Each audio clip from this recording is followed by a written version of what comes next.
2 ദിവസം മുൻപ് നമ്മൾ സംസാരിച്ച് വെച്ചതിന്റെ ബാക്കിയാണ് നമ്മൾ സംസാരിക്കുന്നത്. വലിയ കോളിളക്കം ആണ് ബദറിനെ കുറിച്ചുള്ള എൻ്റെ സംസാരത്തിന് ശേഷം ഉണ്ടായിട്ടുള്ളത്. ഒരുപാട് ഫോൺ കോളുകൾ വന്നു. വിശ്വാസികളും അവിശ്വാസികളായിട്ടുള്ള ഒരുപാട് പേര്. വിശ്വാസികൾ നിരന്തരമായിട്ട് വിളിച്ചുകൊണ്ട് എന്നോട് ചോദിക്കുന്ന ഒരു കാര്യം, നിങ്ങൾ ബദർ കൊള്ള എന്ന് പറയാൻ പാടില്ല എന്നാണ്. കൊള്ളയടിക്കുന്നതിനെ കൊള്ളയടിക്കുക എന്നോ കൊള്ളയടിക്കാൻ പുറപ്പെട്ടു പോകുന്നതിനെ കൊള്ളശ്രമം എന്നോ തന്നെയാണ് നമ്മൾ പറയാം. അപ്പൊ ബദർ കൊള്ളയാണ് എന്ന് നിഷേധിക്കാൻ കഴിയാത്ത വിധം വ്യക്തമായി ഉസ്താദ് തന്നെ തെളിവുകളുടെ അടിസ്ഥാനത്തിൽ മുസ്ലിം സമൂഹത്തിനോട് പറയുമ്പോൾ, നമ്മൾ കാലങ്ങളായിട്ട് ബദർ എന്ന് പറയുന്നത് ഏതെങ്കിലും തരത്തിലുള്ള ഒരു ധർമ്മസമരമായിരുന്നില്ല എന്നും, ബദർ എന്ന് പറയുന്നത് മക്കയിൽ നിന്ന് കച്ചവടാവശ്യാർത്ഥം പോയ മനുഷ്യരുടെ സമ്പത്ത് കൊള്ള ചെയ്യാൻ വേണ്ടി മക്കയിൽ നിന്ന് അതിനു മുൻപ് തന്നെ തയ്യാറെടുപ്പോടുകൂടി പുറത്തു വന്ന മദീനയ്ക്ക് ചുറ്റുമുള്ള മനുഷ്യരെ കൊള്ള ചെയ്യാൻ റോന്തു ചുറ്റുന്ന ഒരു സംഘം കച്ചവട സമ്പത്ത് പിടിച്ചെടുക്കാൻ വേണ്ടി 2 പരാജയപ്പെട്ട ശ്രമങ്ങൾക്കൊടുവിൽ നടത്തിയ വൻ സന്നാഹമായിരുന്നു. ആ സന്നാഹത്തിന് ഒരുങ്ങിപ്പുറപ്പെട്ടു പോയ ആളുകളുടെ പേരാണ് ബദരീങ്ങൾ എന്നും, അങ്ങനെ ആ കൊള്ള ശ്രമത്തിന്റെ ഭാഗമായി ആ സമ്പത്ത് രക്ഷിച്ചെടുക്കാൻ വേണ്ടി ആ സമ്പത്തിന്റെ ആളുകൾ അവരുടെ സമ്പത്ത് രക്ഷിച്ചെടുക്കാൻ, ഈ കൊള്ളക്കാരിൽ നിന്ന് സമ്പത്ത് സംരക്ഷിക്കാൻ വേണ്ടി കയ്യിൽ കിട്ടിയതുമായി ഓടി വന്ന ഒരു ജനതയോട് ഈ കൊള്ള സംഘത്തിന് ഏറ്റുമുട്ടേണ്ട സാഹചര്യം ഉണ്ടായി. ആ ഒരു ഏറ്റുമുട്ടലിന്റെ പേരാണ് ബദർ. ബദർ ഏതെങ്കിലും തരത്തിലൊരു ധർമ്മസമരമല്ല. ബദർ മക്ക ഖുറൈശികളുടെ ജീവിക്കാനുള്ള അവകാശത്തിന് വേണ്ടിയുള്ള അവരുടെ പ്രതിരോധവും ചെറുത്തുനിൽപ്പുമായിരുന്നു. മുഹമ്മദിന്റെയും 313 പേരടങ്ങുന്ന സംഘത്തിന്റെയും കൊള്ള ശ്രമത്തിന്റെ തുടർച്ചയായി സംഭവിച്ച ഒരു അനിവാര്യമായ ഏറ്റുമുട്ടലായിരുന്നു എന്നാണ് നമ്മൾ ആമുഖമായിട്ട് പറഞ്ഞു വെക്കുന്നത്. ഒരു പുതിയ കാര്യം കൂടി പറയാണ്. പുതിയ കാര്യം എന്ന് പറഞ്ഞാൽ ഞാൻ ആദ്യമായിട്ട് പറയുന്നു എന്നുള്ള അർത്ഥത്തിലല്ല. പൊതുവെ ഇത്തരം ചരിത്രങ്ങൾ പഠിക്കുകയും വായിക്കുകയും ചെയ്യുന്നവരും സംസാരിക്കുന്നവരും ഇസ്ലാമിനെ വിമർശിക്കുന്നവരും അതേപോലെ തന്നെ ഇസ്ലാം വിമർശകരെ നേരിടുന്നവരൊന്നും കാര്യമായി പരിഗണിക്കാത്തൊരു കാര്യം, മുഹമ്മദിനും കൂട്ടർക്കും മക്കയിൽ ജീവിക്കാൻ കഴിയാത്ത സാഹചര്യം ഉണ്ടായി അവരവിടുന്ന് ആട്ടിപ്പായിച്ചു എന്നാണ് പറയുന്നത്. മക്കയിൽ നിന്ന് മുസ്ലിങ്ങളായ മനുഷ്യരെ അവർ ആട്ടി ഓടിച്ചു, അങ്ങനെ ഇവർ മദീനയിൽ അഭയം പ്രാപിച്ചു എന്ന് പറയുന്നത് ഒരു തെറ്റാണ്. അതും മറ്റൊരു നുണയാണ്. മദീനയിൽ നിന്ന് മുഹമ്മദിനെയും സംഘത്തെയും അവിടെ നിന്ന് ആട്ടി ഓടിക്കുക എന്ന സംഭവമല്ല ഉണ്ടായിട്ടുള്ളത്. അവസാനത്തെ ഈ പുതപ്പിനടിയിൽ കിടക്കലും ഒളിഞ്ഞിരിക്കലും പോലും മക്കയിൽ നിന്ന് ഖുറൈശികളായിട്ടുള്ള ആളുകൾ മുഹമ്മദിന്റെ മതം സ്വീകരിച്ചും അല്ലാതെയും മക്കയിൽ നിന്ന് പുറത്തോട്ട് പോകുന്നതിനെ തടയാനാണ് അവർ ശ്രമിച്ചത്. മക്കയിൽ തന്നെ ഇവരെ പിടിച്ചു നിർത്താനുള്ള ശ്രമമായിരുന്നു നടന്നിരുന്നത്. മക്കയിൽ നിന്ന് പോയവരെ അവർ ബലം പ്രയോഗിച്ച് മക്കയിലേക്ക് കൊണ്ടുവന്നതായിട്ടൊക്കെയുള്ള ചരിത്രം ഇസ്ലാമിക ചരിത്രങ്ങളിലുണ്ട്. അപ്പം ഹിജ്റ എന്ന് പറയുന്നതിന്റെ ഉദ്ദേശം, അതിന്റെ രീതി, അതിനെക്കുറിച്ച് ഇവർ പറയാറുള്ള കാര്യങ്ങളൊക്കെ തെറ്റാണ്, അത് കളവാണ്, തെറ്റിദ്ധരിപ്പിക്കാൻ വേണ്ടി പറയുന്നതാണ്. എന്തായാലും ബദർ എന്ന് പറയുന്നത് മക്ക ഖുറൈശികളുടെ സമ്പത്ത് ലാക്കാക്കിയുള്ള പുറപ്പെടലാണ് എന്ന കാര്യത്തിൽ ഇനി നമുക്ക് തർക്കിക്കാനോ ന്യായീകരിക്കാനോ ഒന്നും യാതൊരു പഴുതുമില്ല എന്ന് മനസ്സിലാക്കിയ ആളുകൾ അതിന് കണ്ടെത്തിയ പുതിയ സൂത്രമാണ്, ഇവരുടെ മക്കാരായിട്ടുള്ള ആളുകൾ അവിടെ ഉപേക്ഷിച്ചു പോകുന്ന സമ്പത്ത് കൈക്കലാക്കിയിട്ട് ആ സമ്പത്ത് ഉപയോഗിച്ച് കച്ചവടം ചെയ്ത് ധനവാന്മാരായി ആ ധനം കൊണ്ട് മുഹമ്മദ് നബിക്കെതിരെ ആയുധങ്ങൾ വാങ്ങി മുഹമ്മദ് നബിയെ വകവരുത്താൻ, ഇസ്ലാമിനെ നശിപ്പിക്കാൻ വേണ്ടി ഇവർ തയ്യാറെടുപ്പ് നടത്തിയപ്പോൾ ആ സമ്പത്ത് കൈക്കലാക്കിയിട്ട് അവരെ പ്രതിരോധിക്കുക എന്നതായിരുന്നു ഇവരുടെ ഉദ്ദേശം എന്ന് പറയുന്ന മറ്റൊരു നുണയുണ്ട്. അതിലേറ്റവും പ്രധാനപ്പെട്ട നുണ എന്ന് പറയുന്നത്, ഇവർ മക്കയിൽ ഉപേക്ഷിച്ചു പോകുന്ന സ്വത്തുവകകൾ മക്ക ഖുറൈശികൾ കൈക്കലാക്കിയത് തിരിച്ചു പിടിക്കാനാണ് ഇവർ ബദറിലേക്ക് പോയത് എന്നാണ്. എന്നാൽ ആ കാര്യം കൂടി നജീബ് മൗലവി തന്നെ ഒരാളുടെ സംശയത്തിന് മറുപടി എന്നോണം വിശദീകരിക്കുന്ന ഭാഗമാണ് നമ്മൾ കേൾക്കുക. നമ്മൾ ബദറിൽ 2 ദിവസം മുൻപ് സംസാരിച്ചതിന് ശേഷം നമ്മുടെ മൈക്ക് ഷുക്കൂർ അദ്ദേഹം ഒരു ചെറിയ വീഡിയോ ആയിട്ട് വന്നിരുന്നു. അത് എനിക്കൊരു ചെറിയൊരു ഇക്കിളി പോലെ തോന്നി. ആ വീഡിയോ കണ്ടപ്പോൾ എനിക്ക് എന്തോ ഒരു ചിരി വരുന്ന ഒരു അവസ്ഥയായിരുന്നു. അപ്പൊ ഞാനത് മുഴുവനായിട്ട് കണ്ടു. അദ്ദേഹം കഷ്ടപ്പെട്ട് എന്റെ പേരൊക്കെ വെച്ച് എന്റെ ഫോട്ടോയൊക്കെ വെച്ച് വീഡിയോ ചെയ്തല്ലേ, അതുകൊണ്ട് ഞാൻ കണ്ടു. അതിനോട് തൽക്കാലം പ്രതികരിക്കേണ്ടതില്ല, അത് കാണുന്നവർക്ക് കാര്യം മനസ്സിലാകും എന്നാണ്. കാരണം ബദർ എന്താണെന്നും എന്തിനാണെന്നും എങ്ങനെയാണെന്നും അതിന്റെ കോറായിട്ടുള്ള കാര്യങ്ങളൊക്കെ വളരെ വിശദമായി പറഞ്ഞ വീഡിയോയിൽ നിന്ന് എന്തോ ഒരു ഭാഗം അടർത്തി അദ്ദേഹം വേറെന്തോ പറയുന്നുണ്ട്. എന്നിട്ട് പിന്നെ അതിന്റെ കൂടെ എനിക്ക് വിവരമില്ല, എനിക്ക് ചരിത്രം അറിയില്ല, ഹൈവേ റോബറി ഇസ്ലാമിൽ ഹറാമാണെന്നുണ്ട് എന്നൊക്കെയാണ് അദ്ദേഹം പറയുന്നത്. അപ്പോൾ അദ്ദേഹത്തിനും കൂടിയുള്ള മറുപടി ആയിട്ട് ഇത് സ്വീകരിച്ചാലും എന്നൊരു അഭ്യർത്ഥനയാണ്. കാരണം നിങ്ങൾക്ക് സെപ്പറേറ്റ് ആയിട്ട് വീഡിയോ ചെയ്തിട്ട് കാര്യമില്ല. കാരണം അടിമത്തം ചർച്ച ചെയ്ത് കോലാഹലം ഉണ്ടാക്കിയിട്ട് നിങ്ങളാണ് പോയി ആ ഷമീറിനെ മുന്നിലിട്ട് തന്നിട്ട് അൺമാസ്കിങ് അള്ളാഹു ടീം ഏറ്റെടുക്കുന്നു വിചാരിച്ചു, അവർ ഏറ്റെടുത്തില്ല. അപ്പൊ അവര് പിൻവാങ്ങി ഷമീറിനെ മുന്നിലിട്ട് നിങ്ങളാണ് പോയിട്ട് പിന്നെ നിങ്ങൾ എപ്പോഴാണ് കാണുന്നത്. എന്തായാലും നിങ്ങളെ കണ്ടതിൽ വലിയ സന്തോഷമുണ്ട് എന്ന് അദ്ദേഹത്തോട് അറിയിക്കുകയാണ്. എന്തായാലും അദ്ദേഹത്തിന് മാത്രമല്ല, ഈ അടുത്ത കാലത്തായിട്ട് ക്ലബ് ഹൗസിലൊക്കെ പറഞ്ഞു കേട്ട പുതിയ ന്യായം, അതായത് മുഹമ്മദ് നബിയെ മക്കയിൽ നിന്ന് ആട്ടി ഓടിച്ചു എന്നും അവിടുന്ന് ഓടിപ്പോയ മുഹമ്മദ് നബിയെ അവിടെ ജീവിക്കാൻ സമ്മതിക്കാതെ അവിടെയും മുഹമ്മദിനെ ജീവിക്കാൻ സമ്മതിക്കൂല എന്ന് പറഞ്ഞ് മുഹമ്മദിനെ അവസാനിപ്പിക്കാൻ വേണ്ടി, മുഹമ്മദിനെ കൊല്ലാൻ വേണ്ടി പടയണി കൂടി വന്നപ്പോൾ അതിനെ പ്രതിരോധിക്കാൻ വേണ്ടി, പ്രതിരോധം എന്ന ഒരൊറ്റ ലക്ഷ്യത്തിന് വേണ്ടിയിട്ടാണ് ബദർ സംഭവിച്ചത് എന്ന വലിയ നുണ ഏതാണ്ട് എല്ലാ മനുഷ്യർക്കും, സാമാന്യമായ ബോധമുള്ള എല്ലാ മനുഷ്യർക്കും കാര്യം മനസ്സിലാക്കി. അതുകൊണ്ട് പുതിയ ആ കൊള്ള ശ്രമത്തെ ന്യായീകരിക്കാം. അപ്പൊ കൊള്ളയടിക്കണമായിരുന്നു എന്ന ഒരു വാദം ഉണ്ടാക്കിയെടുക്കുക. അങ്ങനെ കൊള്ള ചെയ്യാൻ പോയതാണെങ്കിലും അത് കുഴപ്പമില്ല എന്ന് പറയാൻ വേണ്ടി ശ്രമിക്കാൻ വേണ്ടി പറയുന്ന കാര്യമാണ് ഈ സമ്പത്ത് എന്ന് പറഞ്ഞാൽ അത് മക്കക്കാരായിട്ടുള്ള മനുഷ്യർ, അതായത് മുസ്ലിങ്ങൾ, മുഹമ്മദ് നബിയുടെ കൂടെ ഹിജ്റ വന്ന മനുഷ്യർ അവിടെ ഉപേക്ഷിച്ചിട്ട് പോയ സ്വത്തുക്കളായിരുന്നു. അതിന് ഇവർ പറയുന്ന വാദം ഒറ്റ രാത്രിക്ക് രാത്രി ഒരു പ്രത്യേക ഘട്ടത്തിൽ ഇവരെല്ലാവരും കൂടിയും ഒന്നും എടുക്കാനൊന്നും ഗ്യാപ്പില്ലാതെ ഇട്ട് ഓടിപ്പോയവരാണ് എന്നാണ്. ഹിജ്റയുടെ കഥ അറിയുന്നവർ, ഹിജ്റയുടെ ചരിത്രം അടിസ്ഥാനപരമായിട്ട് വായിച്ചിട്ടുള്ള ഒരാൾക്കും അങ്ങനെ പറയാൻ കഴിയില്ല. കാരണം ഹിജ്റ എന്ന് പറയുന്നത് നീണ്ട 2 വർഷത്തെ ചർച്ചകൾ, പ്ലാനിങ്, അതിന്റെ എക്സിക്യൂഷൻ എന്ന് മാത്രമല്ല, ഹിജ്റക്ക് ശേഷവും മക്കയിലുള്ള ആളുകളെ അങ്ങോട്ട് കൊണ്ടുപോവുകയും അവിടെ നിന്നുള്ള ആളുകൾ ഇങ്ങോട്ട് വരികയും ഇവർ തമ്മിൽ പല തരത്തിലുള്ള കൊടുക്കൽ വാങ്ങലുകളൊക്കെ സമാന്തരമായി നടന്നിരുന്നു എന്നതും നമുക്ക് ഇസ്ലാമിന്റെ ചരിത്രത്തിൽ കാണാം. മുഹമ്മദ് ചെറിയ ചെറിയ സംഘങ്ങളായിട്ട് മക്കയിൽ നിന്ന് മദീനയിലേക്ക് ആളുകളെ പറഞ്ഞു വിടായിരുന്നു. ഹിജ്റ പോകാൻ തീരുമാനിച്ചു, മക്കയിൽ നിന്ന് മദീനയിലേക്ക് പോകാൻ എന്തായാലും തീരുമാനിച്ച സ്ഥിതിക്ക് ചെറിയ ചെറിയ സംഘങ്ങളെ മുഹമ്മദ് ഓരോരോ ചെറിയ സംഘങ്ങളായിട്ട് മദീനയിലേക്ക് പറഞ്ഞയക്കുകയായിരുന്നു. എന്നാൽ ഖുറൈശികളാണെങ്കിൽ ഇങ്ങനെ പോകുന്ന ആളുകളെ, ഇങ്ങനെ മക്ക വിട്ടു പോകുന്ന ആളുകളെ തടഞ്ഞു നിർത്താനും അവരെ മക്കയിൽ തന്നെ നിർത്താനുമുള്ള ശ്രമങ്ങൾ നടന്നിരുന്നു എന്നുള്ളതും ഇതേ ചരിത്ര പുസ്തകങ്ങളിൽ നമുക്ക് കാണാൻ പറ്റും. അപ്പൊ ഇവർ പറയുന്നതിന് നേരെ വിരുദ്ധമായ കാര്യമാണ് ബദറും ഹിജ്റയുമായൊക്കെ ബന്ധപ്പെട്ട് ഇസ്ലാമിന്റെ ചരിത്ര പുസ്തകങ്ങളിൽ ഉള്ളത് എന്ന് വിശ്വാസികൾ മനസ്സിലാക്കുകയാണ്. ഇപ്പോ എത്രയോ ആളുകൾ, പുതിയ ആളുകൾ ഈ കാര്യം ഇങ്ങനെയൊക്കെ ആണോ, നിങ്ങൾ പറഞ്ഞതാണോ ശരി എന്ന് ചോദിച്ചുകൊണ്ട് വിളിച്ച ആളുകൾ എത്രയോ പേരുണ്ട്. അപ്പം മക്കയിൽ നിന്ന് മുഹമ്മദിനെ ജീവിക്കാൻ സമ്മതിച്ചില്ല, മദീനയിൽ പോയി അവിടെയും ജീവിക്കാൻ സമ്മതിക്കാതെ മുഹമ്മദ് നബിയെ കൊല്ലാൻ വേണ്ടി പുറപ്പെട്ടു പോയവരെ പ്രതിരോധിച്ച യുദ്ധമല്ല ബദർ എന്ന് ഇപ്പൊ എല്ലാവർക്കും മനസ്സിലായപ്പോ എന്തിനാണ് പിന്നെ ബദറിലേക്ക് മുഹമ്മദ് കച്ചകെട്ടി ഇറങ്ങിയത് എന്നൊരു ചോദ്യം ഉണ്ടല്ലോ. ആ ചോദ്യത്തിനെ സമാധാനിപ്പിക്കാൻ വേണ്ടിയിട്ടുള്ള ഒരു ന്യായമാണിത്. ഇനി ഒരു ന്യായം കൂടി ഉണ്ട്, അതുകൂടി പറഞ്ഞുതരാം. ഇവരിപ്പോ എടുത്തിട്ട് വരുന്നില്ല. ഭീകരമായ ഒരു ന്യായം ഇതിനു മുമ്പ് നമ്മളെ ഷെയ്ഖ് മുഹമ്മദ് കാരക്കുന്ന് പറഞ്ഞിട്ടുണ്ട്. അതെന്താ വെച്ചാൽ മദീനയുടെ രാജ്യാതിർത്തി ലംഘിച്ച് കച്ചവട സംഘം യാത്ര ചെയ്തപ്പോൾ ദേശസുരക്ഷയുമായി ബന്ധപ്പെട്ട ഒരു നടപടി എന്ന രീതിയിൽ മക്ക രാജ്യത്തിന്റെ അധിപനായ മുഹമ്മദ് തന്റെ സൈന്യത്തെ ഉപയോഗിച്ച് അവരെ പിടികൂടാൻ ശ്രമിക്കുകയായിരുന്നു എന്നാണ്. അത് നമുക്ക് 2 കൊല്ലം കൂടി കഴിഞ്ഞാൽ ഇനി പറയാവുന്ന, അല്ലെങ്കിൽ 4-5 കൊല്ലം കഴിഞ്ഞാൽ ഇനി പറയാവുന്ന ഒരു ന്യായമാണ്. ആ വാദം അദ്ദേഹം പറയുന്നത് ഞാൻ കേൾക്കുകയും അതിനുള്ള മറുപടി 1 വർഷം മുമ്പേ കൊടുക്കുകയൊക്കെ ചെയ്തിട്ടുണ്ട് കേട്ടോ. അതൊന്നും അറിയാത്തവരാണ് ഇപ്പോഴും ഈ സമ്പത്ത് മക്കക്കാര് അല്ലെങ്കിൽ മുഹമ്മദിന്റെ കൂടെ ഉണ്ടായിരുന്ന ആളുകൾ, സഹാബികൾ അവിടെ ഉപേക്ഷിച്ചു പോകുന്ന സമ്പത്താണ് മക്കക്കാരുടെ കച്ചവട സംഘത്തിന്റെ കയ്യിൽ ഉണ്ടായിരുന്നത്, അത് തിരിച്ചു പിടിക്കുക, അത് മാത്രം തിരിച്ചു പിടിക്കുക, അല്ലെങ്കിൽ അത് തിരിച്ചു പിടിക്കുക എന്ന ഉദ്ദേശത്തോടു കൂടിയാണ് കച്ചവട സംഘത്തെ ഉപരോധിക്കാൻ വേണ്ടി ഇവർ പുറപ്പെട്ടു പോയത് എന്ന ഒരു വാദമാണ് പൊതുവെ ഇപ്പൊ ആൾക്കാർ ഇങ്ങനെ പറയുന്നത്. അത് തന്നെയാണ് ഷുക്കൂറും ഇന്നലെ പറയാൻ ശ്രമിച്ചത്. അപ്പൊ ഇനി അത് എന്തായിരുന്നു, അതിന്റെ വസ്തുത എന്താണ്, നമ്മളായിട്ട് പറയണ്ട.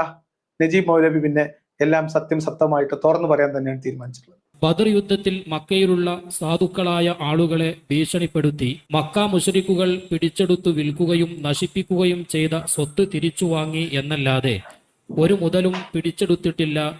ബദർ യുദ്ധത്തിൽ മക്ക മുശ്രിക്കുകൾ മുസ്ലിങ്ങളിൽ നിന്ന് പിടിച്ചെടുത്ത സ്വത്തുക്കൾ തിരിച്ചു പിടിക്കുക മാത്രമാണോ ചെയ്തത്? ബദർ യുദ്ധത്തിൽ മക്ക മുശ്രിക്കുകൾ മുസ്ലിമീങ്ങളൊന്ന് പിടിച്ചെടുത്ത യുദ്ധമാണ്. ബദർ യുദ്ധത്തിൽ ഓലെന്തൊക്കെയാ കൊണ്ടെന്ന് വെച്ചാൽ അതൊന്നായിട്ടല്ലേ പിടിച്ചു. ഓക്കെ, അപ്പൊ ചോദ്യം കൊള്ളാം. എന്തായാലും ചോദ്യം കേൾക്കുമ്പോ തന്നെ നജീബ് ഉസ്താദിന് ചിരിയാണ് വരുന്നത്. ഇങ്ങനത്തെ മണ്ടത്തരൊക്കെ, ഇങ്ങനത്തെ ബഡായിയൊക്കെ ആരാണ് ഇപ്പൊ ഈ അടിച്ചിറക്കുന്നത് എന്നാണ് ആ ചിരിയുടെ അർത്ഥം. എന്തിനു വേണ്ടി, ആരാണ് ഇതുപോലത്തെ ബഡായി, ചരിത്ര വിരുദ്ധമായ കാര്യങ്ങൾ, ഇസ്ലാമിക ചരിത്ര ഗ്രന്ഥങ്ങളിൽ വൃത്തിയായി എഴുതി വെക്കപ്പെട്ട ബദറിന്റെ ചരിത്രത്തിന് വിരുദ്ധമായി പുതിയ ന്യായീകരണങ്ങൾ ആരാണപ്പായി ചമക്കുന്നത്? അദ്ദേഹത്തിന് അറിയാം ആരൊക്കെയാണ് ആ ന്യായീകരണം ചമക്കുന്നത് എന്ന്. അതിനെക്കുറിച്ച് അദ്ദേഹം പിന്നീട് പറയുന്നുണ്ട്. ആരാണ്, അവർ എന്തൊക്കെ അറിഞ്ഞുകൊണ്ടാണ് ചെയ്യുന്നത്, എന്തിനു വേണ്ടിയാണ് അവർ ചെയ്യുന്നതൊക്കെ അദ്ദേഹം പറയുന്നു. അപ്പൊ എന്തായാലും ശരാശരി വിശ്വാസിയെ സംബന്ധിച്ച് ബദറിന്റെ കഥ ഉസ്താദുമാർ പറഞ്ഞത് കേട്ടത്, ഞാനിപ്പം ഇന്നും ഇന്നലെയുമായിട്ട് സംസാരിച്ച വിശ്വാസികൾ, ഞാൻ ഈ ബദർ കൊള്ള ശ്രമം എന്ന് പറഞ്ഞതിനെ ഭയങ്കര വൈകാരികമായിട്ട് അവർക്ക് ഭയങ്കരമായിട്ട് ഫീൽ ചെയ്തു. അപ്പൊ ഞാൻ അവരോട് പറയുന്നത്, നിങ്ങൾ വിഷമിച്ചിട്ട് കാര്യമില്ല, പുസ്തകത്തിൽ അങ്ങനെയുള്ളത്. അപ്പം അത് പറയുന്ന ആളുകൾ പറയുന്ന ഒരു കാര്യം എന്താ വെച്ചാൽ അത് അവർക്ക് വിശ്വസിക്കാൻ പറ്റണില്ല. അവര് പഠിച്ചത് അങ്ങനെയല്ല. അപ്പൊ ഞാൻ അവരോടൊക്കെ പലരോടും ചോദിച്ചു, നിങ്ങൾ ഏതെങ്കിലും ഒരു പുസ്തകത്തിൽ നിന്ന് ഇസ്ലാമിന്റെ ഈ ചരിത്ര ഭാഗം വായിച്ചിട്ടുണ്ടോ? അപ്പൊ അവർ പറഞ്ഞു, ഇല്ല ഞങ്ങൾ വായിച്ചിട്ടില്ല, ഞങ്ങൾ മദ്രസിലൊക്കെ പഠിച്ചിട്ടുണ്ടല്ലോ, ഞങ്ങൾ മദ്രസിലെ താരീഖിലൊക്കെ പഠിച്ചിട്ടുണ്ട് എന്നാണ് പറയുന്നത്. അപ്പൊ മദ്രസിലെ ഉസ്താദ് താരീഖിലൊക്കെ പറഞ്ഞു കൊടുത്ത കഥകൾ, അല്ലെങ്കിൽ നമ്മുടെ ഈ മതേതരവാദികൾ എന്ന് സ്വയം അടയാളപ്പെടുന്ന ചില ഉസ്താദുമാരുണ്ട്, ലാ ഇക്റാഹ ഫിദ്ദീൻ കൊണ്ടൊക്കെ നടക്കുന്നത്. അത്തരം ആളുകൾ പറയുന്ന ബദർ, നമ്മളെ സമദാനിനെ പോലെയുള്ള ആളുകളൊക്കെ പണ്ട് ഭയങ്കര വൈകാരികമായിട്ട് പറഞ്ഞിരുന്ന ബദർ, ആ ബദർ മാത്രം കേട്ട് പരിചയിച്ച വിശ്വാസികളെ സംബന്ധിച്ച് ബദർ എന്ന് പറയുന്നത് മുഹമ്മദ് സംഘവും കൊള്ള ചെയ്യാൻ വേണ്ടി, അബൂ സുഫിയാനെയും സംഘത്തെയും കൊള്ള ചെയ്യാൻ വേണ്ടി പുറപ്പെട്ടു പോയതാണ് എന്ന അറിവ് അവർക്ക് ഭയങ്കര ഷോക്കിംഗ് ആണ്. നമ്മളിത് പലതവണ പറഞ്ഞിട്ടുണ്ടെങ്കിലും ഇത്ര ക്ലിയർ ആയിട്ട് ഒരു ഉസ്താദ് തന്നെ ഈ കാര്യം വിശദീകരിച്ചത് അവർക്ക് വലിയ ഷോക്ക്. അപ്പൊ ആ ഷോക്കിൽ നിന്ന് മറികടക്കാൻ വേണ്ടിയിട്ടുള്ള പുതിയ തത്രപ്പാടുകൾക്കിടയിലാണ് അങ്ങനെ അവർ വിളിച്ചു ചോദിച്ച പല ഉസ്താദുമാരും പറഞ്ഞു കൊടുക്കുന്നത് ഇപ്പൊ ഇതാണ്. എന്താണ് അത്? ഇവരെ സമ്പത്ത് ഒരു കൈക്കലാക്കി വെച്ചപ്പം അത് കയ്യിൽ തിരിച്ചു പിടിക്കാൻ വേണ്ടി ഞങ്ങൾ പോയപ്പം അവർ ഓടിയപ്പം അങ്ങനെയൊക്കെ. എന്നാൽ നജീബ് മൗലവി ഓടുന്ന ഉസ്താദുമാർക്ക് ഒരു മുഴം മുന്നേ എറിഞ്ഞിട്ടുണ്ട്. ആ എയറാണ് നമ്മൾ ഇനി കാണാൻ പോകുന്നത്. അപ്പൊ ചോദ്യം ഇതാണ്, അത് അങ്ങനെയാണോ? മക്കക്കാരുടെ സമ്പത്താണോ എന്നാണ്. ഇതിലെ രസകരമായ സംഭവം എന്താ വെച്ചാൽ, സഹീഹ് ബുഖാരിയുടെ ഹദീസില് വഹയിന്റെ ഭാഗം വിശദീകരിക്കുന്ന ബാബിൽ ആദ്യത്തെ അധ്യായങ്ങളിൽ തന്നെ അബൂ സുഫിയാൻ അതേപോലെ തന്നെ മക്കയിൽ നിന്നുള്ള ഒരു സംഘവും ഒരു രാജാവിന്റെ സന്നിധിയിലേക്ക് പോകുന്നതായിട്ടും അവിടെ ഇവർ തമ്മിലൊരു രമ്യത, ഇവർ തമ്മിലൊരു യോജിപ്പിന്റെ സമയത്ത് ഒരു മധ്യസ്ഥ ശ്രമം എന്ന രീതിയിൽ ഒരു രാജാവ് ഇവരെ വിളിച്ചു വരുത്തുന്നതായിട്ടും, നേഗസ് രാജാവോ അങ്ങനെ എന്തോ രാജാവ്, അപ്പം അവിടെ വിളിച്ചു വരുത്തുന്നതായിട്ടും അവിടുന്ന് അബൂ സുഫിയാനോട് മുഹമ്മദിനെ കുറിച്ച് ചില ചോദ്യങ്ങൾ ചോദിച്ചറിയുന്നതായിട്ടൊക്കെ വിശ്വാസികൾ മുഹമ്മദ് നബി സത്യസന്ധനാണ് എന്ന് വിശദീകരിക്കാൻ പറയുന്ന ഹദീസ് ഭാഗമുണ്ട്. ആ ഹദീസ് ഭാഗം വേണമെങ്കിൽ ഞാനതിപ്പം എടുക്കാം. ആ ഹദീസ് ഭാഗം ഞാൻ വിശ്വാസികൾക്ക് വേണ്ടി ഒന്ന് വായിച്ചു തരാം കേട്ടോ. അത് സ്ക്രീനിൽ ഇപ്പൊ കാണിക്കാൻ ബുദ്ധിമുട്ടുണ്ട്. ഓക്കെ, അപ്പൊ ഇബ്നു അബ്ബാസിൽ നിന്ന്, ഇത് എന്റെ കയ്യിലുള്ളത് IPH പബ്ലിഷ് ചെയ്തിട്ടുള്ള സഹീഹ് ബുഖാരിയുടെ മലയാളം പരിഭാഷയുടെ 5ാം പേജാണ് കേട്ടോ. ഇത് 5ാമത്തെ പേജാണ്. 7ാമത്തെ ഹദീസായിട്ടാണ് അതിനകത്ത് കൊടുത്തിട്ടുള്ളത്. ഇബ്നു അബ്ബാസിൽ നിന്ന് അബൂ സുഫിയാൻ ബിനു ഹർബ് അദ്ദേഹത്തോട് പറഞ്ഞു, അദ്ദേഹം ഖുറൈശി കച്ചവട സംഘത്തോടൊപ്പം സിറിയയിലായിരിക്കെ ഹിറക്കിൽ രാജാവ് അദ്ദേഹത്തിന്റെ അടുത്തേക്ക് ആളെ അയച്ചു പറഞ്ഞു. അബൂ സുഫിയാനുമായും ഖുറൈശികളുമായും നബി സന്ധി ചെയ്ത കാലഘട്ടമായിരുന്നു അത്. അങ്ങനെ അവർ ഈലിയായിലേക്ക്, അതായത് ഫലസ്തീനിലേക്ക് ചെന്നു. ഹിർക്കൽ തന്റെ സദസ്സിലേക്ക് അവരെ ക്ഷണിച്ചു എന്ന് പറഞ്ഞിട്ട് അങ്ങനെ തുടങ്ങണം. അപ്പം അബൂ സുഫിയാനോട് മുഹമ്മദിനെ കുറിച്ച് ആ രാജാവ് ചില കാര്യങ്ങൾ ചോദിച്ചറിയുകയാണ്. ആ ചോദ്യങ്ങൾ ചോദിക്കുന്നിടത്ത് ഈ പുസ്തകത്തിന്റെ 6ാം പേജിൽ പറയുന്നു, അദ്ദേഹത്തെ പിൻപറ്റുന്നത് ആരാണ്? പ്രമാണിമാരോ പാവങ്ങളോ? പാവങ്ങളാണ് എന്ന് ഞാൻ പറഞ്ഞു എന്ന് അബൂ സുഫിയാൻ പറയും. അപ്പോ മുഹമ്മദ് നബിയുടെ കൂടെ അവിടെ ഉണ്ടായിരുന്നത് ആരാണ് എന്ന് ചരിത്ര പുസ്തകങ്ങളിലുണ്ട്. അവിടെ പണം, കുറച്ചെങ്കിലും സമ്പത്ത് ഉണ്ടായിരുന്നു എന്ന് പറയാൻ പറ്റുന്ന ആള് ഒന്ന് അബൂബക്കറാണ്, 2ാമത്തെ ഒരാൾ ഉസ്മാനാണ്. അബൂബക്കർ തന്റെ കയ്യിലുണ്ടായിരുന്ന 6000 ദിനാറും മുഹമ്മദിന്റെ കൂടെ ഹിജ്റ പോയപ്പോ തന്നെ അങ്ങോട്ട് കടത്തിയിരുന്നു എന്നും നമ്മൾ പലയിടത്തായിട്ട് വായിച്ചിട്ടുണ്ട്. അപ്പോ പിന്നെ എന്ത് സ്വത്ത് ഇവർ വിട്ടേച്ചു പോയി എന്നാണ്? എന്ത് സ്വത്താണ് വിട്ടേച്ചു പോയത്? ഒരു കൈ കണക്കും വേണ്ടേ? മുഹമ്മദിന് ഖദീജയിലൂടെ കൈവന്ന സമ്പത്ത് മുഴുവൻ ഇവരുടെ ത്വായിഫിലുള്ള താമസവും അതേപോലെ തന്നെ അതിനുശേഷവും മുൻപൊക്കെ ആയിട്ട് നടന്ന ഉപരോധവും മുഹമ്മദിന്റെ ആവശ്യങ്ങളുമായിട്ട് എടുത്ത് തീർത്തിരുന്നു. എന്ന് മാത്രമല്ല, മുഹമ്മദ് ഈ പറഞ്ഞ പുതപ്പിനടിയിൽ കിടന്ന് പിറ്റേ ദിവസം രാവിലെ പോകാൻ പ്ലാൻ ചെയ്യുമ്പോൾ തലേ ദിവസം അലിയോട് ഈ കാര്യങ്ങളൊക്കെ മുഹമ്മദിന്റെ കയ്യിൽ പലരായിട്ട് സൂക്ഷിക്കാൻ കൊടുത്തിരുന്നതും പലരിടത്തും വാങ്ങിയതൊക്കെ ആയിട്ടുള്ള സമ്പത്ത്, ചെറിയ ചെറിയ സാധനങ്ങൾ അലിയെ ഏൽപ്പിച്ചിട്ട് അതൊക്കെ അവർക്ക് തിരിച്ചു കൊടുക്കാൻ വേണ്ടി അലിയെ അവിടെ നിർത്തിയിട്ടാണ് പോകുന്നത്. എന്ന് മാത്രമല്ല, മുഹമ്മദ് ഹിജ്റ പോയതിനു ശേഷം എത്രയോ ദിവസങ്ങൾക്ക് ശേഷം, മാസങ്ങൾക്ക് ശേഷമൊക്കെ മുഹമ്മദിന്റെ ഭാര്യമാരെ ചിലർ അങ്ങോട്ട് കൊണ്ടുപോകുന്നുണ്ട്, മക്കളെ ചിലരെ അങ്ങോട്ട് വിളിച്ചോണ്ട് പോകുന്നുണ്ട്. അപ്പോ പിന്നെ അവിടെ ഉണ്ടായിരുന്നത്, ഇന്നിപ്പോ ഒരാൾ എന്നോട് സംസാരിച്ചത് അവരുടെ വീടുണ്ടായിരുന്നില്ല, സ്ഥലം ഉണ്ടായിരുന്നില്ല എന്നാണ്. 6ാം നൂറ്റാണ്ടിലെ അറേബ്യൻ ഗോത്ര കാലഘട്ടത്തിലെ മനുഷ്യർ ഉപേക്ഷിച്ചു പോയ വീടും അവരുടെ പുരയിടവും ഒക്കെ ഇവർ കൈക്കലാക്കി വിറ്റ് പൈസയാക്കി ആ പൈസ കൊണ്ട് കച്ചവടം ചെയ്തു എന്നൊക്കെയുള്ള വാദമാണ് പറയുന്നതെങ്കിൽ അവരോട് പ്രത്യേകിച്ച് നമുക്കൊന്നും പറയാനില്ല. കാരണം 150-ൽ താഴെ വരുന്ന ആകെയുള്ള മനുഷ്യർ, അതിൽ തന്നെ സ്വതന്ത്രരായ പുരുഷന്മാരുടെ എണ്ണം വളരെ കുറച്ചാണ്. ബാക്കിയുള്ളവർ ഇവരുടെ ഭാര്യമാരും മക്കള്, അതേപോലെ തന്നെ ഇവരുടെ ആശ്രിതരായിട്ടുള്ള അടിമകള്, പിന്നെ അവിടുന്ന് സാധാരണക്കാരായിട്ടുള്ള കുറെ അടിമകൾ, പിന്നെ ബിലാലിനെ പോലെയുള്ള കുറച്ച് ആൾക്കാർ, ഇതൊക്കെയാണ് മുഹമ്മദിന്റെ സംഘം എന്ന് പറയുന്നത്.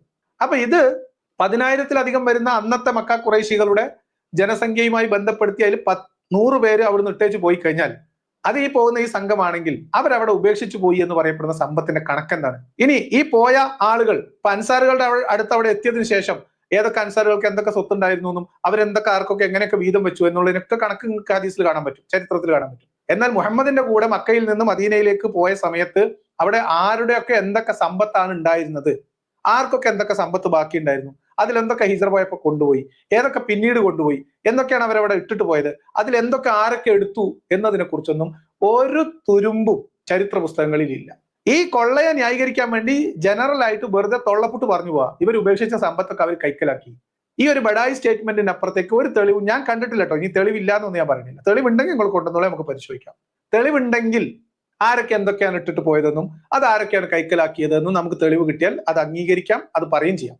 ഇനി അതുകൊണ്ട് ഈ ഖുറൈശികളുടെ സംഘത്തിൽ, അന്ന് കച്ചവട സംഘത്തിൽ ഉണ്ടായിരുന്നത് എന്ന് പറയുന്നത് എല്ലാ മനുഷ്യരുടെയും സമ്പത്ത്, മക്കക്കാരായിട്ടുള്ള ഖുറൈശികളുടെ എല്ലാ മനുഷ്യരുടെയും സമ്പത്ത്, എല്ലാ കുടുംബങ്ങളുടെയും സമ്പത്ത് ഉൾപ്പെടുന്ന ഒരു വലിയ സംഘമാണ് കച്ചവടത്തിന് പോകുന്നത്. മീൻസ് വലിയ സമ്പത്താണ് കച്ചവടത്തിന് പോയിട്ട് തിരിച്ചു വരുന്നത്.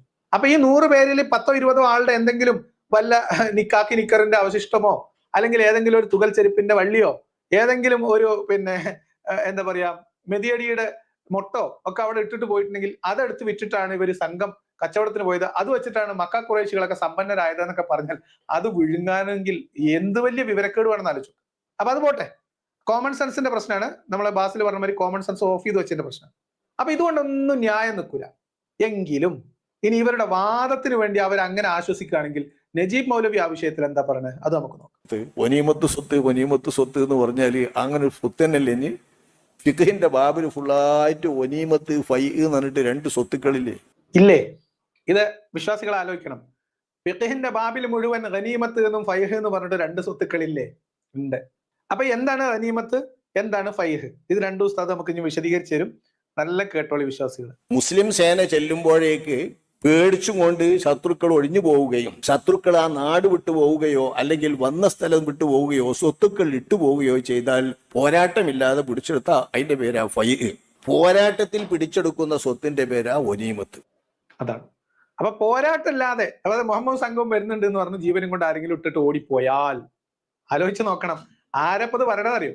മക്കയിൽ നിന്ന് പലായനം ചെയ്തു പോയവരുടെ സമ്പത്ത് കൈക്കലാക്കി മക്കാർ എന്ന് പറഞ്ഞിട്ട് അവരുടെ സമ്പത്ത് അതിനു വേണ്ടിയാണ് ഞങ്ങൾ കൊള്ളയടിക്കാൻ പോയത് എന്ന് ന്യായീകരിക്കുന്നവർ അവരുടെ മതത്തിന്റെ മതഗ്രന്ഥത്തിൽ എഴുതി വെച്ചിട്ട് അവരുടെ ഉസ്താദ് പറഞ്ഞു തരുന്നത് എന്താന്ന് വെച്ചാൽ മുഹമ്മദും സംഘവും ചെല്ലുന്നു എന്ന് കേട്ടിട്ട് ആരെങ്കിലും വീടും കുടുംബവും ഇട്ടെറിഞ്ഞു പോയാൽ അവിടെ യുദ്ധമൊന്നും നടന്നില്ലെങ്കിൽ അത് പിടിച്ചെടുക്കുന്ന ആ സ്വത്ത് ഇവർക്ക് അനുവദനീയമാണ്. അതിന്റെ പേരാണ് ഫൈഹ്. അതായത് യുദ്ധമില്ല, ഏറ്റുമുട്ടലില്ല, മുഹമ്മദും സംഘവും ഊരിയ വാളുമായിട്ട് പാഞ്ഞു വരുന്നത് കണ്ട് ജീവഭയം കൊണ്ട് എവിടെയെങ്കിലും മാറി ഒളിച്ചിരുന്നാൽ അവരുടെ സമ്പത്ത് പിടിച്ചെടുക്കാം. അപ്പൊ ഏറ്റുമുട്ടലൊന്നും ഇല്ലാതെ പോയി കൊള്ളയടിച്ച് കൊണ്ടുവരുന്നതിന്റെ പേരാണ് ഫൈഹ്. നല്ല പഠിച്ചോ, എല്ലാവരും ശ്രദ്ധിച്ച് പഠിച്ചോ. കാരണം ഫൈഹ് വേറെയും ഗനീമത്ത് വേറെയാണ്, 2 എണ്ണാണ്. മനസ്സിലായോ? സംശയമൊന്നുമില്ലല്ലോ. അപ്പൊ അത് ഫൈഹ്. ഓക്കെ, ഇനി അടുത്തത് ഗനീമത്ത്. പോരാട്ടം ഉണ്ടാകുമ്പോ അങ്ങോട്ടും ഇങ്ങോട്ടും സാമ്പത്തികമായിട്ടുള്ള പോരാട്ടം ഉണ്ടാവൂലേ? ശാരീരിക പോരാട്ടം അനുവദനീയമാണെങ്കിൽ സാമ്പത്തിക പോരാട്ടം ഏതായാലും അനുവദനീയമല്ലേ? അപ്പൊ സാമ്പത്തികമായിട്ടുള്ള പോരാട്ടം എന്നതിന്റെ ഭാഗമായിട്ട് യുദ്ധത്തിൽ പിടിച്ചെടുക്കുന്ന സമ്പത്തുക്കളുടെ പേരാണ് ഒനീമത്ത്. മനസ്സിലായല്ലോ? അപ്പം സായുധ സമരം നടന്നാൽ സായുധമായിട്ട് ശാരീരികമായിട്ടുള്ള അക്രമമോ ഏറ്റുമുട്ടലോ നടക്കുകയാണെങ്കിൽ സാമ്പത്തികമായ ഏറ്റുമുട്ടൽ എന്തായാലും അനുവദനീയമാണ്. അതായത് 2 ആൾ തല്ലുകൂടിയാൽ, നമ്മൾ ഈ കുട്ടികൾ കളിക്കുന്ന ഒരു ഗെയിം ഉണ്ടല്ലോ, എന്താണ് GTA വൈസ് സിറ്റിയോ, അതിലിങ്ങനെ റോഡിൽ കൂടെ പോകുന്നവനെയൊക്കെ വണ്ടി ഇടിച്ച് കൊന്ന് അപ്പൊ അവന്റെ പൈസയൊക്കെ പലതും ഇങ്ങനെ പുറത്ത് വീണ് കിടക്കും. അപ്പൊ ഇവൻ അത് കൂടി പോയിട്ട് അതൊക്കെ എടുത്തിട്ട് പിന്നെ വണ്ടി കയറി പോകും. അപ്പൊ ഇവന്റെ അക്കൗണ്ടിൽ ഇങ്ങനെ പൈസ കൂടും എന്നതുപോലെ ചെല്ലുമ്പോൾ കണ്ടിട്ട് ജീവനും കൊണ്ട് എന്തെങ്കിലും ഉള്ളതൊക്കെ ഇട്ടെറിഞ്ഞ് പോയി കഴിഞ്ഞാൽ ആ വീടും സമ്പത്തും അവിടുത്തെ ഭക്ഷണ സാധനങ്ങളും ആയുധവും അവരുടെ പണി സാധനങ്ങളും, ഈ ഏതായാലും കുട്ടി അവിടെ തൊട്ടിൽ കിടന്നുറങ്ങുന്നുണ്ടെങ്കിൽ ആ കുട്ടിയും ഉൾപ്പെടെ ഫൈഹായിട്ട് ഇവർ പിടിച്ചെടുക്കും. അപ്പൊ അത് ഇവരുടെ സ്വത്ത്. എങ്ങനെ? നമ്മളെ വീട്ടിൽ ഒരു 10 ആള് വാളും പരിചയമായിട്ട് ഇങ്ങോട്ട് ഓടി വരിക. അപ്പൊ ഞാൻ നമ്മളെ കുട്ടികളെയൊക്കെ പിടിച്ചിട്ട് ഇവിടുന്ന് ഇറങ്ങി ഓടി എന്ന് വിചാരിക്കാം. അപ്പൊ ഇവര് നേരെ വന്നിട്ട് നമ്മളെ വീട്ടിലുള്ള സാധനങ്ങൾ സാമഗ്രികളൊക്കെ എടുത്തോണ്ട് പോവാ. അത് ഫൈഹ്. മനസ്സിലായോ? അത് ഹലാലാണ്. അല്ല ഞാൻ ആരടാ അതെന്ന് ചോദിച്ചിട്ട് ഞാനും ഒരു വാളെടുത്തു, ഏറ്റുമുട്ടി, അപ്പൊ എന്നെ കീഴ്പ്പെടുത്തി അല്ലെങ്കിൽ ഞങ്ങളെ കൊന്നു. അപ്പൊ ബാക്കി ഇവിടെ എന്തൊക്കെ ഉണ്ടോ അതൊക്കെ എന്തുൾപ്പെടെ എന്റെ അണ്ടർവെയർ ഉൾപ്പെടെ ഇവർക്ക് എടുത്തോണ്ട് പോവാം. ഇതിന്റെ പേരെന്താ? ഇതിന്റെ പേരാണ് ഗനീമത്ത്. മനസ്സിലായവർ മനസ്സിലായി എന്ന് പറയും, മനസ്സിലാവാത്തവർ മനസ്സിലായിട്ടില്ല എന്ന് പറയും. ഏറ്റുമുട്ടിയ ഗനീമത്ത്, പേടിച്ചോടിയ ഫൈഹ്. ഇങ്ങനെയാണ് അതിനെ മനസ്സിലാക്കേണ്ടത്. ഇട്ടോടിയ സ്വത്തുക്കൾ ഫൈഹും, യുദ്ധം ചെയ്ത് നേടിയെടുക്കുന്നത് കൊള്ളയടിച്ചെടുക്കുന്നത് ഗനീമത്ത്. ഞാർക്ക് സംശയമൊന്നുമില്ലല്ലോ അല്ലെ? അപ്പൊ നമ്മൾ ബദറിലേക്ക് തിരിച്ചു വരാം. അങ്ങനെ ബദർ യുദ്ധത്തിൽ പങ്കെടുത്ത ആ മക്കത്തെ ഖുറൈശികളിൽ ഒരുപാട് ആളുകൾ കൊല്ലപ്പെടുകയും അവരുടെ സ്വത്തുക്കളും പടയാങ്കികളും എല്ലാം അവരിൽ നിന്ന് പിടിച്ചെടുക്കുകയും.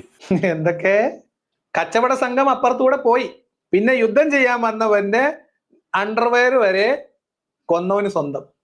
അല്ല മതം തന്നെ കേട്ടത്. നീതി ധർമ്മയുദ്ധം എന്നൊക്കെ പറഞ്ഞാൽ അങ്ങനെയാണ്. ഇനി നിങ്ങൾക്ക് അറിയോ, ഈ യുദ്ധ മുതലിൽ വേറൊരു ഉപവിഭാഗമുണ്ട്. അതായത് ഒരാളെ കൊന്നാൽ ഒരു മുസ്ലിം ഒരു അമുസ്ലിമിനെ യുദ്ധത്തിൽ കൊലപ്പെടുത്തുമ്പോ ആ അമുസ്ലിമിന്റെ ആഭരണങ്ങൾ കൊന്നതാരാണോ അവന് പേഴ്സണലായിട്ട് ഉള്ള റിവാർഡാണ്. അയാളുടെ വാള്, പടച്ചട്ട, അയാളുടെ അങ്കി, കുങ്കി തുടങ്ങിയിട്ടുള്ള സാധനങ്ങളൊക്കെ, മോതിരമോ വളയോ വാച്ചോ മാലയോ ഒക്കെ ഉണ്ടെങ്കിൽ അത് ഈ കൊന്നോന് ഊരിയെടുക്കാം. ബാക്കി ജനറൽ ആയിട്ടുള്ള സാധനങ്ങളാണ് എന്തിലേക്ക് പോകുന്നത്? ഗനീമത്തിലേക്ക് പോകുന്നത്. അതിൽ നിന്ന് 5-1 മുഹമ്മദ് നബിക്ക് കുടുംബത്തിന് പോകുന്നത്. ബാക്കിയുള്ളതാണ് വീതം വെക്കുന്നത്. മനസ്സിലായല്ലോ അല്ലെ? ഒരാളെ കൊല്ലുമ്പോൾ അയാളുടെ പേഴ്സണൽ ബിലോങ്ങിങ്സ് കൊന്നതാരാണോ അയാൾക്കുള്ളതാണ്. അത് ഇൻസെന്റീവാണ്. ഈ കൊള്ളയിൽ ഇൻസെന്റീവ് ഒക്കെ ഉണ്ട്. പൊതുവിൽ കിട്ടുന്ന കമ്മീഷന് കൂടാതെ പേഴ്സണൽ ആയിട്ടുള്ള ഇൻസെന്റീവ് ആണ്. അത് പെർഫോമൻസ് ഇൻസെന്റീവ് എന്നാണ് ഇതിന് പറയാം. എങ്ങനെയുണ്ട് കളി? മുഹമ്മദിന്റെ കൂടെ മക്കയിൽ മദീനയിൽ എത്തിയതിനു ശേഷം ബദറിന് ശേഷം ആള് കൂടിയതിന്റെ ഗുട്ടൻസ് നിങ്ങൾക്ക് മനസ്സിലായോ? മക്കയിൽ നിന്ന് അബുൽ ഹക്കം എന്ന് പറയുന്ന ഇവർ അബൂജഹൽ എന്ന് വിളിക്കുന്ന ആൾ മുഹമ്മദിന്റെ കൂടെ കൂടാതിരുന്നതും മക്കയിലെ താന്തോന്നിയും തെമ്മാടിയുമായിരുന്നു എന്ന് ഇവര് തന്നെ പറയുന്ന ഉമർ മുഹമ്മദിന്റെ കൂടെ കൂടിയതും അതിന്റെ ഗുട്ടൻസ് നിങ്ങൾക്ക് മനസ്സിലായോ? ബദറിലേക്ക് പുറപ്പെടാൻ ഒരുങ്ങുമ്പോ മുസ്ലിങ്ങളല്ലാത്തവർ ഞങ്ങളും ഉണ്ട് നിങ്ങളെ കൂടെ എന്ന് പറഞ്ഞ് ഒരുങ്ങി വന്നു എന്നും മുഹമ്മദ് തടഞ്ഞു എന്നും ചരിത്രത്തിലുണ്ട്. അതിന്റെ ഗുട്ടൻസ് നിങ്ങൾക്ക് മനസ്സിലായോ? ചെറിയ കളിയാ. എന്തിനിവിടെ പോണ്? കല്യാണം കഴിക്കാൻ മഹർ കൊടുക്കാൻ പൈസ ഇല്ല എന്ന് പറഞ്ഞ സമയത്ത് മുഹമ്മദ് വേറൊരു അനുചരനോട് പറയണ്ട, അടുത്ത ആഴ്ച ഞങ്ങൾ ഇന്ന സ്ഥലത്തേക്ക് കൊണ്ടുവച്ച് ഓല കൂടെ പൊയ്ക്കോ. എന്തിന്? കൊള്ള ചെയ്യാൻ. അപ്പൊ അനക്ക് അവിടുന്ന് എന്തെങ്കിലുമൊക്കെ കിട്ടും എന്ന് ഹദീസിലുള്ളതല്ലേ അല്ലേ? മാത്രമല്ല 70 ആളുകളെ അവരിൽ നിന്ന് ബന്ദിയാക്കി പിടിച്ചിട്ട് ആ ബന്ദികളെ മോചിപ്പിക്കാൻ വേണ്ടിയിട്ടുള്ള ദ്രവ്യങ്ങൾ മേടിച്ച്, പണം മേടിച്ച് അവരെ മോചിപ്പിക്കുകയും ചെയ്തിട്ടുള്ള സമ്പത്തുക്കളാണ് ബദർ യുദ്ധത്തിൽ ലഭിച്ചിട്ടുള്ള സമ്പത്ത്. ഇതിന് ഗനീമത്ത് എന്നാ പേര്. അതെ, ഇത് ഗനീമത്താണ്. അതായത് ഇവർ ലക്ഷ്യം വെച്ച കൊള്ള മുതൽ കിട്ടിയില്ല, കുറെ ആൾക്കാരെ കൊന്നു, അവരുടെ കയ്യിലുണ്ടായിരുന്ന സാധനങ്ങളൊക്കെ പിടിച്ചെടുത്തു, 70 പേരെ ബന്ദിയാക്കി പിടിച്ചോണ്ട് വന്നു. എന്നിട്ട് ഈ പിടിച്ചോണ്ട് വന്ന ആളുകൾ, കച്ചവട സംഘം നഷ്ടപ്പെട്ടു പോയതിന്റെ ചൊരുക്ക് മുഴുവൻ മുഹമ്മദ് കച്ചവട സംഘത്തിൽ ഈ ഖുറൈശികളുടെ കൂട്ടത്തിൽ നിന്ന് ബന്ദികളാക്കി 70 പേരെ മോചിപ്പിക്കുന്നതിന്റെ ഭാഗമായിട്ട് തുടങ്ങി. കേട്ടോ, ഒരു പിടിച്ചു മാത്രം എടുക്കണ പരിപാടിയൊന്നും അല്ല ഇത്.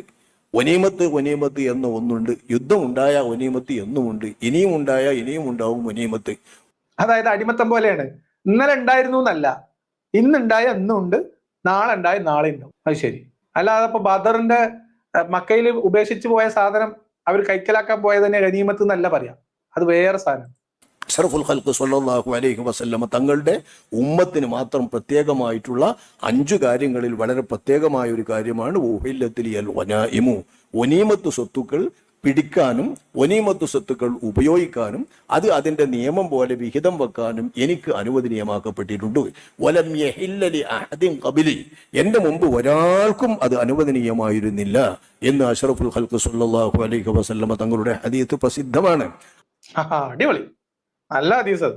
അതായത് മുഹമ്മദിന്റെ തള്ളനുസരിച്ച് 1,20,000-ഓളം മുൻ പ്രവാചകന്മാരുണ്ടായിട്ടും ആ മുൻകഴിഞ്ഞ ഒരു പ്രവാചകന്മാർക്കും അള്ളാഹു യുദ്ധമുതൽ അനുവദിച്ചു കൊടുത്തിട്ടില്ല എന്നും യുദ്ധമുതലുകൾ പിടിച്ചെടുക്കാനും വീതം വെക്കാനുള്ള അവകാശം അള്ളാഹ് എനിക്ക് മാത്രം പ്രത്യേകമായിട്ട് തന്നതാണെന്നും മുഹമ്മദ് നബിക്ക് പ്രത്യേകമായി അള്ളാഹ് അനുവദിച്ചു കൊടുത്ത പ്രത്യേക അനുഗ്രഹങ്ങളിൽ ഒന്ന് ഗനീമത്ത് മുതലാണ് എന്നും അതിലെ മറ്റൊരെണ്ണം മുഹമ്മദ് നബിയുടെ പേര് കേൾക്കുമ്പോഴത്തേക്ക് ആളുകൾ പേടിച്ചു വിറക്കുമായിരുന്നു എന്നുള്ള മറ്റൊരു അനുഗ്രഹം. അപ്പൊ ഇത് അള്ളയും കൂടെ അറിഞ്ഞുള്ള പരിപാടിയാണ്. 1,00,000 ചില്ലാനും പ്രവാചകന്മാർക്കൊന്നും ഗനീമത്തിന്റെ ആവശ്യം ഉണ്ടായിരുന്നില്ല. മുഹമ്മദ് നബിക്ക് അള്ളാഹ് ഗനീമത്ത് വേണ്ടോളം കൊടുത്തു. ഇനി ഗനീമത്ത് എന്ന് പറയുമ്പോൾ നിങ്ങൾ സ്വർണ്ണ നാണയവും വെള്ളി നാണയവും ചട്ടിയും കുടുക്കിയും പാത്രങ്ങളും മാത്രമായിട്ട് കൂട്ടരുത്.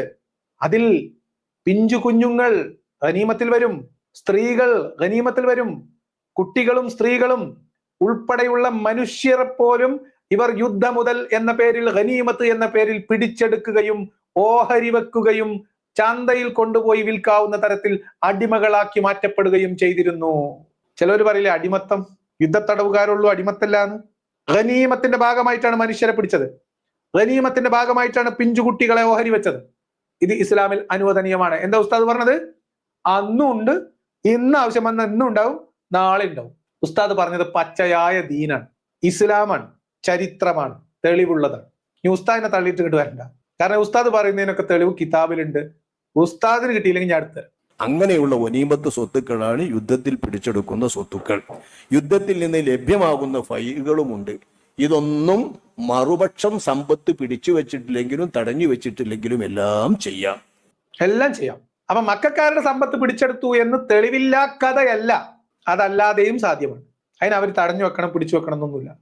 എന്ന് മാത്രമല്ല ഉസ്താദ് തന്നെ പറയണത് മുഹമ്മദ് നബി എന്താ മക്കാരുടെ അടുത്ത് മാത്രമേ സമ്പത്ത് പിടിച്ചെടുത്തിട്ടുള്ളൂ, വേറെ കുറെ ഗോത്രങ്ങൾ മുഹമ്മദ് നബി ആക്രമിച്ച് ഗനീമത്ത് പിടിച്ചെടുത്തില്ലേ? ഇതാ ഉസ്താദ് പറയണ കേട്ടോളി. വെറും അവരുമായി നടന്ന യുദ്ധത്തിൽ ഖുറൈശികളിൽ നിന്ന് മാത്രം നല്ലല്ലോ ഗനീമത്ത് സ്വത്തിട്ടിയത്. വേറൊരുപാട് പ്രദേശങ്ങളിലേക്ക് ഇസ്ലാമിക സൈനിക നീക്കം നടത്തിയപ്പോൾ ഗനീമത്ത് സ്വത്ത് കിട്ടിയത് ഇസ്ലാമിക ചരിത്രത്തിൽ ധാരാളം കാണാം. ഇതൊക്കെ കാണാത്തവരല്ല ഇവർ, വായിക്കാത്തവരില്ല ഇവർ, ഓതിക്കൊടുക്കാത്തവരില്ല ഇവർ, ദർസ് നടത്തുന്ന കിതാബുകളിലും സഹീഹുൽ ബുഖാരി ദർസനത്തുലക്കല്ലേ ഇവരുടെ പ്രത്യേകമായ പരിപാടികൾ. അത്തരം സഹീഹുൽ ബുഖാരിയിലെ ചരിത്രങ്ങളിലെല്ലാം ഹദീസുകളിലെല്ലാം വിവരിച്ചിട്ടുള്ള ഈ വസ്തുതകളൊക്കെ എന്ന് പറഞ്ഞാൽ ഈ തരം ന്യായവാദങ്ങളുമായിട്ട് കളം നിറയുന്ന ഉസ്താദുമാര്, പണ്ഡിതന്മാര്, ദഅ്വാ പ്രവർത്തകര്, പല ഡോക്ടർമാര് എന്നിവരോടൊക്കെ ചേർത്തിട്ട് ഉസ്താദ് ചോദിക്കാണ്, എന്ത് ഇതൊക്കെ കിതാബിലുള്ളതല്ലേ? ഇതൊക്കെ എല്ലാ കിതാബിലുള്ളതല്ലേ? പള്ളി ദർസ് പഠിക്കുന്നവരും പഠിപ്പിച്ചവരല്ലേ? അല്ലെ അറബി കോളേജിൽ പഠിച്ചവരും പഠിപ്പിക്കുന്നവരും അല്ലേ? സഹീഹ് ബുഖാരിയിലും ഇസ്ലാമിന്റെ ചരിത്രങ്ങളിലും ഒക്കെ വ്യക്തമായിട്ട് ഈ സാധനങ്ങളൊക്കെ എഴുതി വെച്ചിട്ടില്ലേ? അതുകൊണ്ട് മക്കക്കാരിൽ മുഹമ്മദിന്റെ കൂടെ ഉണ്ടായിരുന്നവർ അനുചരന്മാർ ഉപേക്ഷിച്ചിട്ട് പോയ സമ്പത്ത് പിടിച്ചെടുക്കലായിരുന്നു ബദറിന്റെ ലക്ഷ്യം എന്നൊക്കെ പറഞ്ഞാൽ അത് എന്തുമാത്രം വലിയ ബഡായിയാണ് എന്നാണ് ഉസ്താദ് ചോദിക്കുന്നത്. എന്തിനപ്പോ ഇവരിത് ഇങ്ങനെ പറയണത്? ഇത് ഒരാളും രണ്ടാളും ചെയ്യണമെന്നല്ലേ, ഇത് എല്ലാവരും തന്നെ ചെയ്യണം.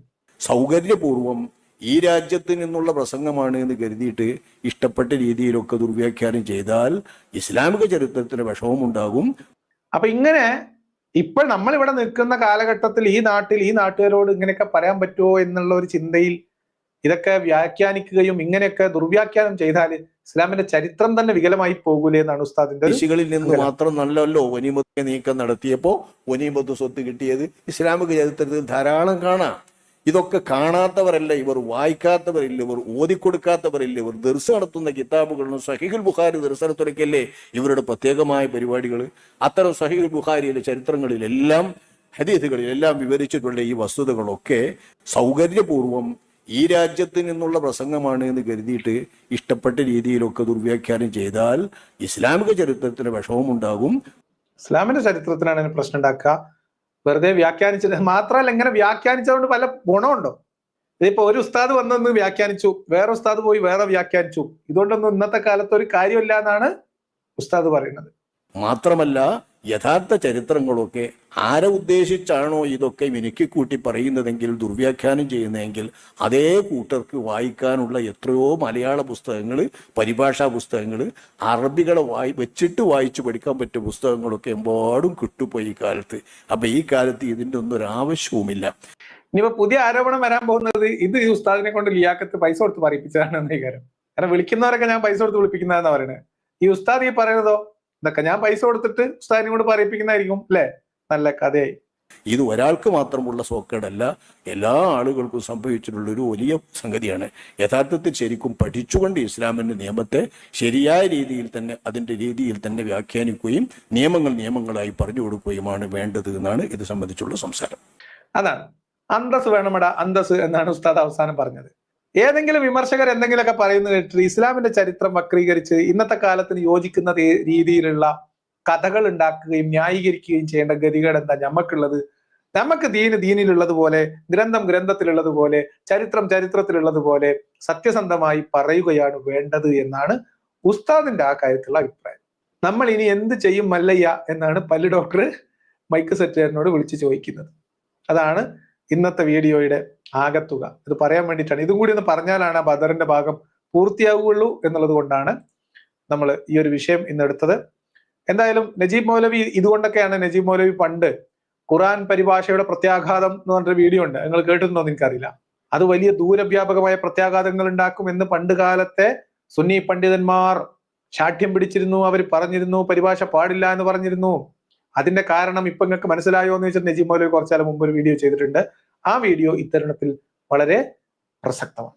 ഖുർആൻ പോലും മലയാളത്തിലാക്കരുത്, ആക്കിയാൽ കുഴപ്പമുണ്ടാകും എന്ന് പറഞ്ഞു നടന്നിരുന്നിടത്താണ് സഹീഹ് ബുഖാരി വരെ നൂറുൽ യഖീനൊക്കെ മലയാളത്തിലേക്ക് പരിഭാഷപ്പെടുത്തിയതിന്റെ ഒരു കാര്യം ആലോചിക്കുന്നത്. അത് വളരെ ലളിതമായി, വളരെ സുന്ദരമായി ഈ കഥകളൊക്കെ ചെറിയ ഒരു പുസ്തകത്തിലോ 2 പുസ്തകത്തിലോ ആക്കി മലയാളികൾക്ക് ഇട്ടുകൊടുത്തുക. കൊള്ളയടിക്കാൻ പോയി, സമ്പത്ത് വരുന്നുണ്ടായിരുന്നു, അതിൽ ഇത്ര സ്വത്തുണ്ടായിരുന്നു, നിങ്ങൾ പുറപ്പെട്ടോളൂ, അതാ കച്ചവട സംഘം വരുന്നു, ഓല ലക്ഷ്യമാക്കി പുറപ്പെട്ടോളൂ, നിങ്ങൾക്ക് അല്ലാഹ് ഇന്ന് നൽകിയേക്കാം എന്നൊക്കെ പറയുന്ന ചരിത്രം പച്ചക്ക് മലയാളത്തിൽ എഴുതി കുട്ടികളെ പഠിപ്പിച്ചു.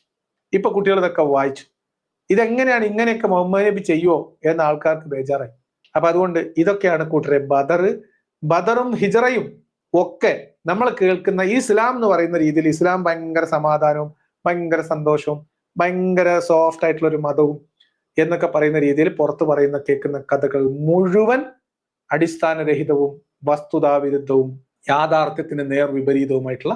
ഇനി അബൂ സുഫിയാനും മുഹമ്മദ് നബിയും തമ്മിലുള്ള ബന്ധവും ഇവരുടെ 2 തലമുറ മുകളിലുള്ള അവിടുന്ന് ഇങ്ങോട്ടുള്ള ഇവരുടെ ഫാമിലിക്ക് അകത്ത് നടന്ന അധികാര വടംവലിയുമായി ബന്ധപ്പെട്ട ചരിത്രവും കൂടി നിങ്ങൾ വായിച്ചു കഴിഞ്ഞാൽ, അതിനുശേഷം നിങ്ങൾ ബാഹുബലി സിനിമയും കൂടി കണ്ടാൽ സംഗതി ക്ലീൻ ആയിട്ട് നിങ്ങൾക്ക് കാര്യങ്ങളൊക്കെ മനസ്സിലാകും എന്ന് മാത്രമാണ് എനിക്ക് ഇന്നത്തെ ദിവസം നിങ്ങളോട് പറയാനുള്ളത്.